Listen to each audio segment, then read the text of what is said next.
Welcome to a brand new episode of the Michele Tafoya podcast. It is Wildcard Wednesday, and what a week it has been already. In fact, we're reaching back to the weekend for some of our Wildcard bits today. So if you missed anything from over the weekend, hopefully we'll hit it for you. There is so much going on around the country. It's nuts. It's been a wacky week already, and we're only halfway through. I want to remind you to please subscribe. Wherever you're listening or watching right now, just hit that subscribe button. We'd love to have you on board for every single episode, or at least have it in your mailbox so you have the option to download it and look at it right away. So thanks for that. Subscribe, leave a review, tell a friend, yada, yada. It helps support us. Let us start with what is arguably, the two biggest stories of the week and probably of the month are going to be the Daniel Penny verdict and this fugitive, Luigi Mangione, I think it is. Or is it, John, my producer, is it Mangione or Mangini? We're just going to call Mangione. Luigi, this 26-year-old who was caught in Pennsylvania at a McDonald's. And when the police asked for his ID, he handed over a fake one. And they said, been in New York lately? And he got very, very nervous. Anyway, he's been taken into custody. He's going to go through an arraignment, et cetera, et cetera. This appears to be the killer of Brian Thompson, the CEO of United Healthcare. And that was good work by the public, by the way. I'm not sure that if I were sitting in a McDonald's and this guy were sitting at a table nearby that I would know. I'm just not sure I would know. So kudos to those good folks at McDonald's for calling 911 and for the police for getting there in a timely fashion and nabbing this guy. Along those lines, I want to get to something. John, I'm going to jump ahead of where I told you I was going to go. I want to start with Taylor Lorenz. Now, if that name sounds familiar, she used to write for a number of publications. She was most recently at Vox, and now they've canned her. Taylor Lorenz, there's a part of me that feels sorry for her because I think there's something wrong with her worldview that maybe was shaped by something we don't know about.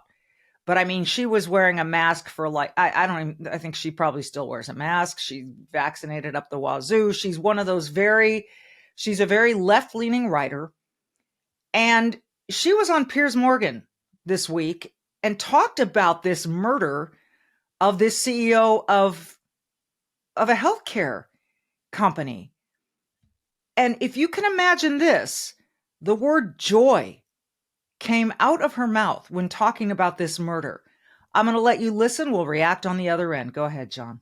I do believe in the sanctity of life. And I think that's why I felt, along with so many other Americans, joy, unfortunately, because it feels like... Serious? I mean... Joy at a man's execution? Maybe not joy, but certainly not empathy. Because again, we're watching the footage. How can this make you joyful? This guy's a husband, he's a father, and he's being gunned down in the middle of Manhattan. Why does that make you joyful? Thousands of Americans that be murdered. So are the tens of thousands of Americans, innocent Americans, who died because greedy health insurance executives like this one push policies of denying care to the most vulnerable people. And the many millions of Americans that have watched people that I care about suffer and in some cases die because of lack of health care. So should they all be killed then? Should they all be killed, these healthcare executives? Would that make you even more joyful? No, that would not. But why not? And, why are you laughing? I think because it wouldn't fix the system. You seem to find the whole thing hilarious. I find your question funny. A bloke's been murdered in the street. I don't find it funny at all. I don't find it funny that tens of thousands of Americans die every year and because they are denied life-saving health care from people like the CEO. Now, I want to fix the system. You're right. We shouldn't be going around shooting each other with vigilante justice. No. I think that it is a good thing that this murder has led to America, or really the media elites and politicians in this country paying attention to this issue for the first time. You mentioned you couldn't understand why somebody would feel this reaction when they watched a CEO die. It's because you have not dealt, it sounds like, with the American healthcare system in the way that millions of other Americans have. I've dealt with the healthcare system in various ways in America. I don't think it's perfect by any means, but the idea that I would view it as something. Have you been denied life-saving treatment? Hang on. The idea that I would view it as something joyful that a man has been, who's just a healthcare executive, has been executed in the street, I find completely bizarre. Wow. Bizarre is a good word. You know what it reminded me of? That professor who felt joy and inspiration on October 7th, 2023, when Hamas attacked Israel. She used the word joy, folks. Don't let her get away with that. She was asked about it later as well on TMZ. I don't know which order those interviews happened. But he asked her all the right questions. So should they all be murdered? Should we all just line them all up, all the CEOs of the healthcare insurance companies, and shoot them? I mean, she was talking out of both sides of her mouth, but either way, it's just crazy. I felt joy. Okay, so this is the kind, now she's part of the quote unquote media that we're supposed to listen to. Not me. And we're going to get to more on the media in a second. But the Daniel Penny verdict is the other big story. We spent Monday talking about that because it was so enormous. And there haven't really been the protests that I think people might have expected. You know, these huge marches in the street a la George Floyd in 2020. And I think that's because most common sense people think this was the right verdict, but not Hawk Newsome. Hawk Newsome is the, for lack of a better word, head of the Black Lives Matter movement in New York City. And he had this to say. I'm just going to let the clip speak for itself. Go ahead, John. We need some black vigilantes. That's right. People want to jump up and choke us and kill us for being loud. How about we do the same when they attempt to oppress us? Right. I'm tired. Okay. This is just such a misrepresentation of what happened, that he was just loud. I think the words were, I'm going to kill someone today. I don't care if I go to prison for the rest of my life. To that effect. That's not just being loud, Hawk. And again, and you're tired of... I think a lot of people in New York City are tired of the crime going up and people not doing anything about it. And then when a young 26-year-old, I think he was 25 when it happened, year-old man steps in to try to protect people, you call him racist, you call America racist, and you call it oppression. I think this act is wearing thin. I hope it is. This is not to suggest that there is no racism, but to blame everything on racism is to blame nothing on race. I mean, at a certain point, you just have to shake your head. Speaking of shaking your head, I was talking earlier about the media and Taylor Lorenz.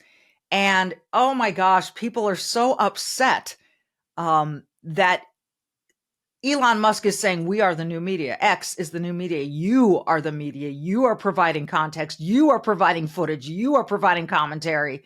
And we don't have to rely on the mainstream anymore. So we found this clip from the Axios CEO, Jim Vandehel, I believe is his name. And he talks about Elon Musk saying, you are the media. Go ahead and roll this one, John. Everything we do is under fire. Elon Musk sits on Twitter every day, or X today, saying like, we are the media. You are the media. My message to Elon Musk is bullshit. You're not the media. You having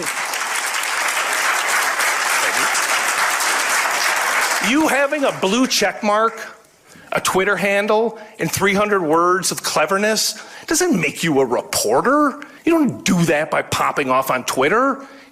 You don't do that by having an opinion. You do it by doing the hard work. Yeah, come on, slow clap, everybody. Whoa. First of all, I've got to say, extraordinary content. It needed to be said. Yeah. It continues to need to be said. When all of the garbage is flying around on social media, lying about reporters, lying about the hard work they do, lying about the hard work editors do, lying about everything up and down about not only their alternative set of facts, but alternative set of facts about what people like you do. Or if social media, people lying every day, every hour, every minute about the news. What you do matters. What the New York Times does matters. What the Wall Street Journal does matters. What Jonathan Lemire does matters. What the Financial Times does matters. What NBC News and MSNBC reporters do matters. It matters. Okay. Thanks, Joe. I guess it matters. But you know what else matters, Joe? The fact that we've been lied to so often by the media. And I use that word lied because there have been plenty of stories pushed and prizes won, journalistic prizes given to the New York Times for reporting that was not good, was not honest, was based on flimsy, quote unquote, facts. So here's the thing, Joe, and your show in particular, and MSNBC in particular. And let's talk about The View. Is The View the media? See, people want to hold you in check with their blue check.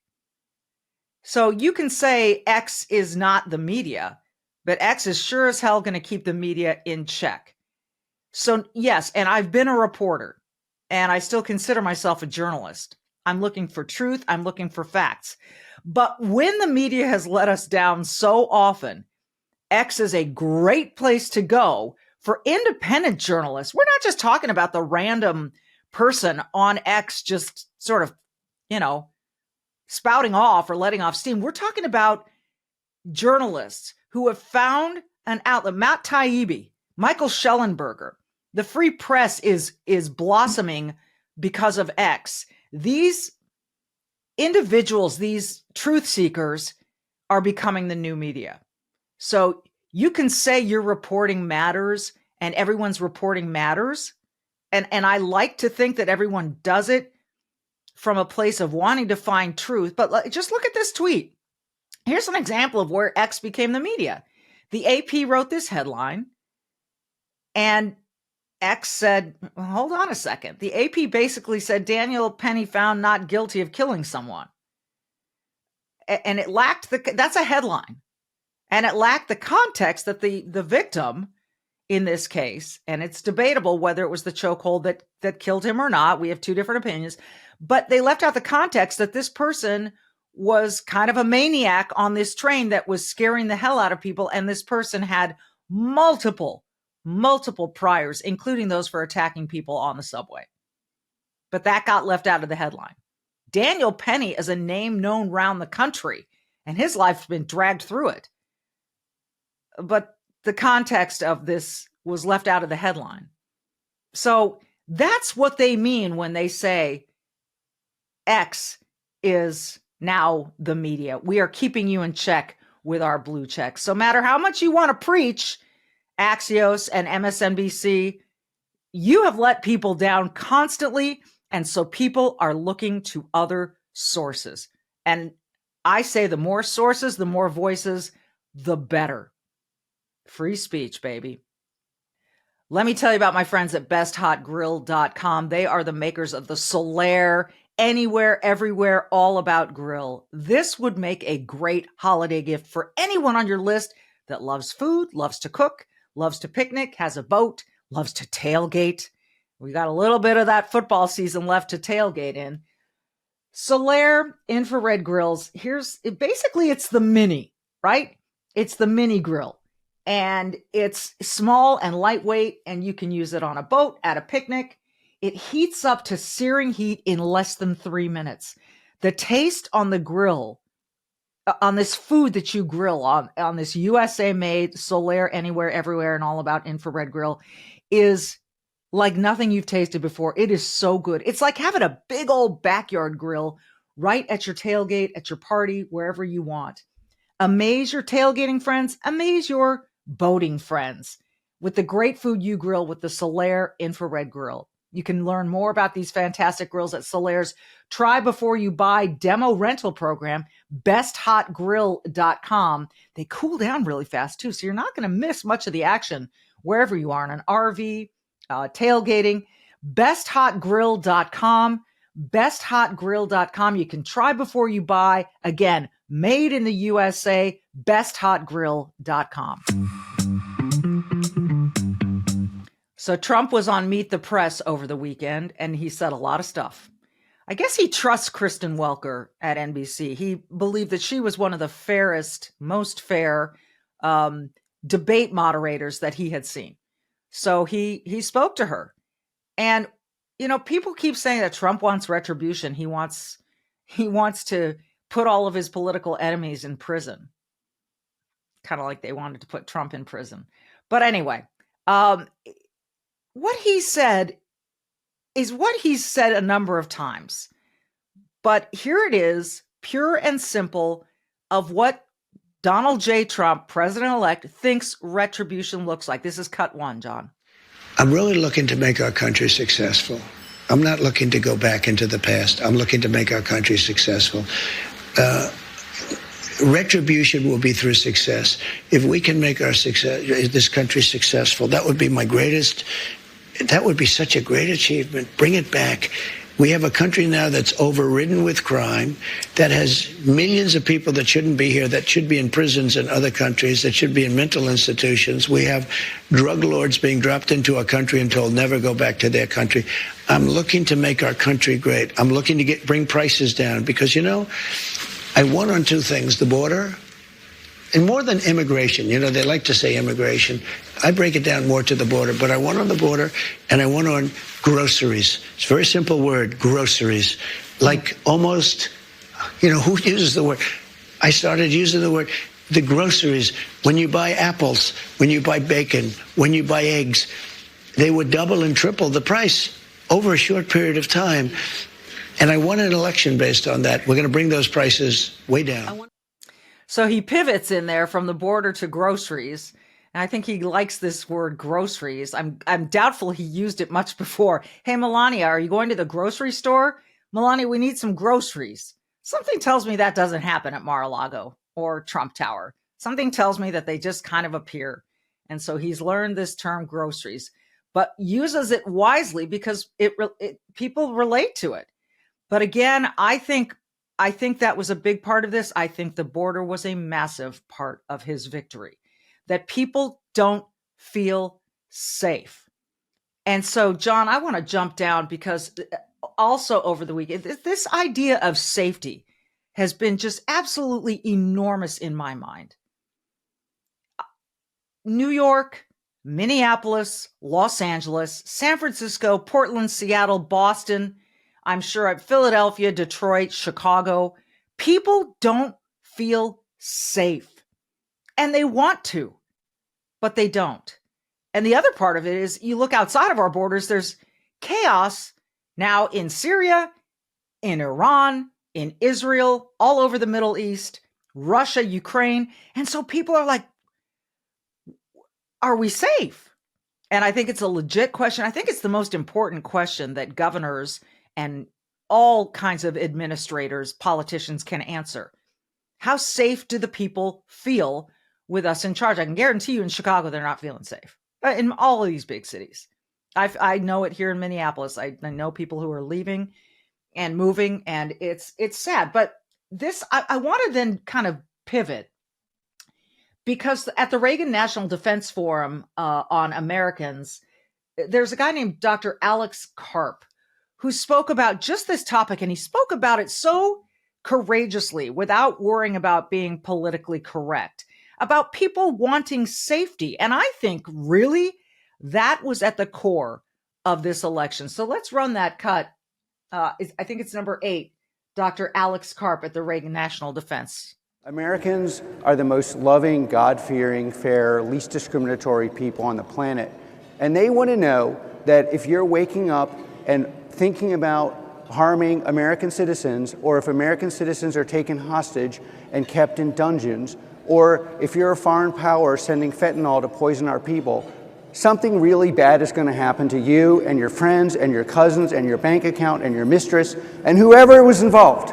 And, you know, when Americans are spending $1 trillion on defense, what I want and what I think my peers want is, why are these people keeping our citizens hostage torturing our people, attacking our allies, maligning us in what was once called the United Nations, basically a discriminatory institution against anything good. We need to stand up, and those people need to be scared. And that's why this conference is so important, because we have the best products in the world, and we cannot have parity. Our adversaries do not have our moral compunction. If it's even, they will take advantage of our niceness, kindness, our desire to be at home in Nebraska or New Hampshire or wherever we live in our peaceful environments. And they need to wake up scared and go to bed scared. And if you give that to the American people will go back and say, and honestly, probably shouldn't say this is why I thought the Democrats were going to lose the election, why they did, because people want to live in peace. They want to go home. They do not want to hear your woke pagan ideology. They want to know they're safe. And safe means that the other person is scared. That's how you make someone safe. And the average American person understands this. Unfortunately, many of the intellectually captured institutions funneled and intellectually owned by the Berkeley faculty do not. And that's what they want. That's sure as hell what I want. And that's what Palantir and all the people in this room, I hope, we're here to serve the American people. And my version of service is the soldiers are happier, the enemies are scared, and Americans go back to enjoying the fact that we're the only one with a real tech scene in this country, and we're going to win everything. That's how I see it. We're going to win everything. And I can hear the Berkeley professors right now, because I spent 4 years of my life there and earned my degree, which I then sent back in kind of protest to the wokeness there. But I can hear them going, people don't deserve to be scared. Well, you know what? If they're threatening us, yeah, they do. If someone is coming at you and threatening you, you're scared. You don't want to be the one scared. You want them to be scared and turn tail and run the other way. No harm, no foul. If they're scared, they'll leave you alone. So I could just see people saying, oh, no one deserves to be scared. Right. How about us?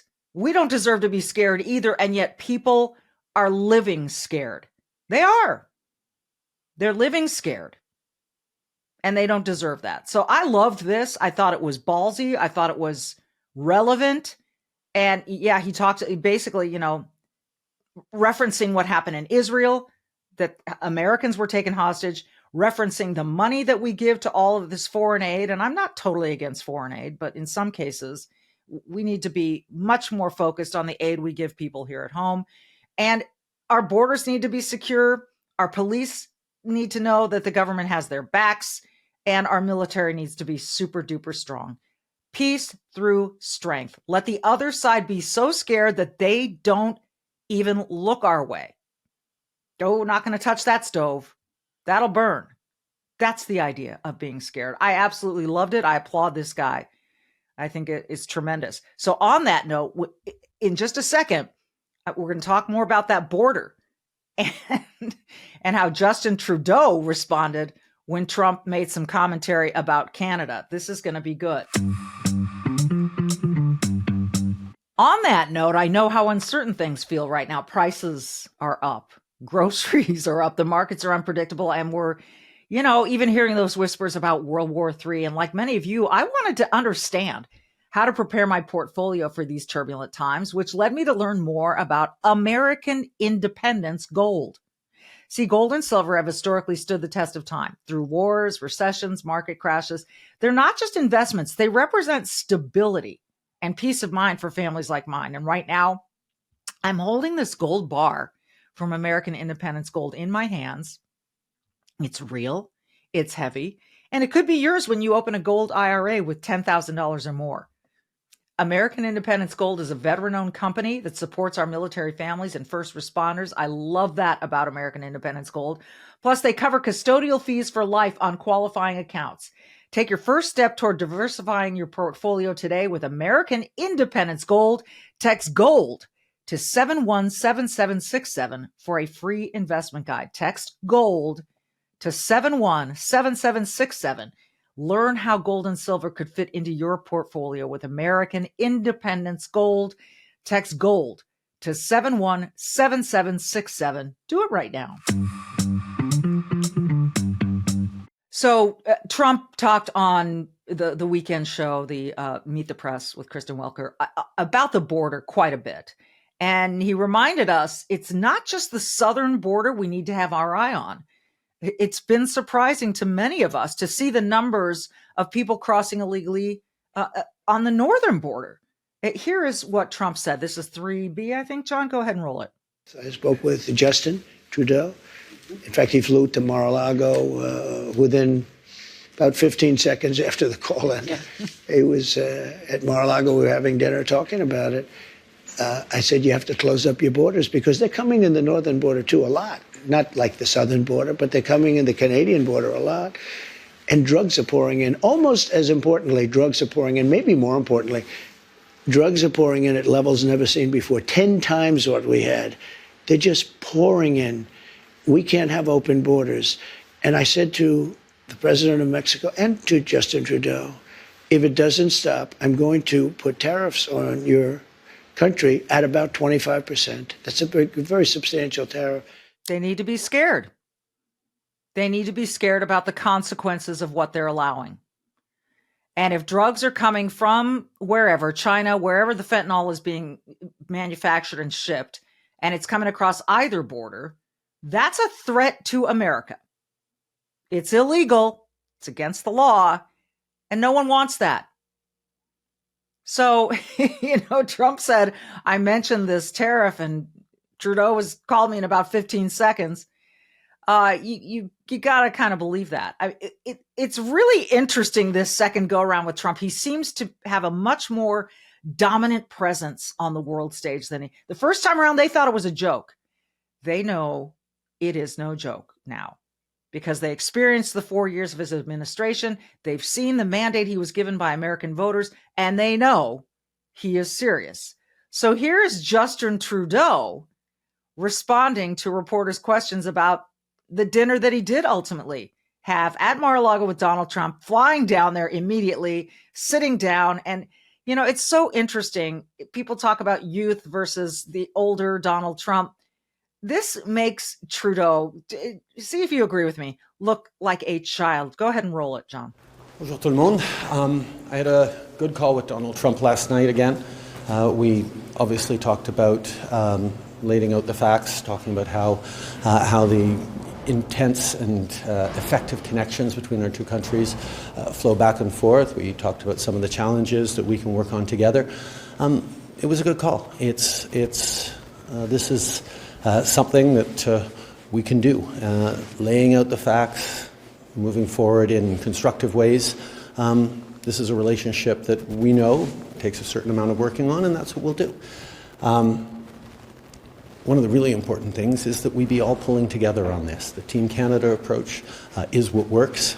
That's where, putting aside partisanship, that's where I reached out immediately to Doug Ford to agree with him that we would have. Okay, we can stop it there, John. Go ahead and he gets into details about Team Canada. This guy, I hope that he is not reelected. Canada has options. And this guy doesn't seem like a real good one. He is part of that sort of woke agenda pushing leadership group, if you can call it leadership, that is just, it had its day, and that day I think is done. But there you see the contrast between a strong America and Justin Trudeau and Team Canada pulling together so we can move forward, meeting the challenges together. We will have an intense and back and forth and up and down relation. I mean, he said absolutely nothing. Let's be honest. He said very little. Okay, a picture said a lot. I'm going to show you this picture. It's stunning. It made me ask the question, please let this be photoshopped. Please. Now, for those of you who are listening and not watching, I'll describe it to you in a second when we bring it up.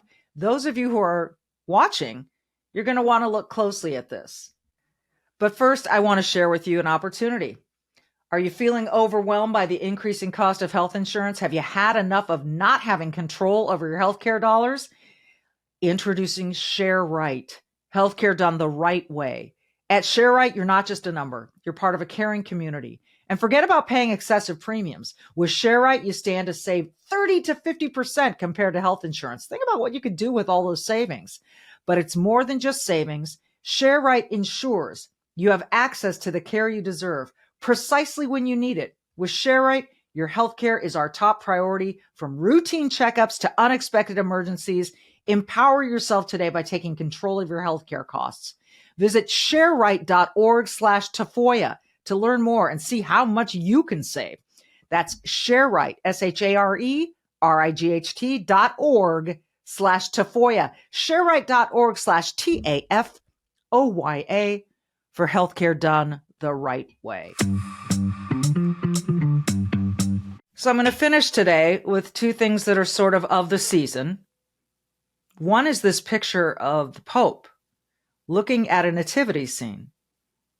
Now, look closely, because it took me a second, and I thought, is that photoshopped in? What is happening here? It's your typical nativity scene, the manger, Joseph, Mary, kneeling over the manger where Jesus lay. But what stands out is what the baby Jesus is laying in that manger. Look at it. It's a keffiyeh, the symbolic scarf of Palestinians. It's controversial. A lot of comments on X about this photo. And you do sort of have to ask yourself, was this put there with the permission of the Pope? The Pope is Catholic. That's a Christian religion. Jesus was a Jew. We know that. That's a Palestinian scarf. That's a Muslim country. That's a country that has attacked Israel, or at least Hamas that resides there and leads there attacked Israel. I like I said, is it photoshopped? And if it's not, we all deserve to shake our heads. And if it is, please take it down and put the real photo up. I just don't know which of those things is true. I always say be brave and do good to end the podcast. And I think the people of France were really brave and did a lot of good when they rebuilt the Notre Dame, which you may remember burned down several years ago. And they've rebuilt it and reopened it on December 8th. And one of the highlights of that ceremony is the way I want to leave you with this podcast today. It is beautiful. And I hope you'll stick around to hear the whole thing if you haven't heard it already. It's a beautiful performance by a French singer. And I'm going to leave it at that. We're in the middle of the Advent season if you practice that. So it's relevant there. It's relevant to that nativity scene we just saw. And it's just relevant. And it's beautiful. And it gave me goosebumps. So I wanted to share it with all of you in case you haven't seen it. With that, be brave, do good. We'll see you next time and enjoy this magic. Amazing grace, how sweet the sound that saved a wretch like me.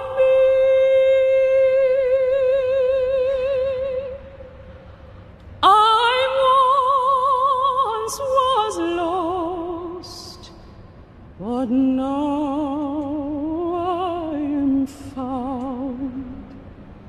Was blind, but now I see. 'Twas grace that taught my heart to fear, and grace my fears relieved.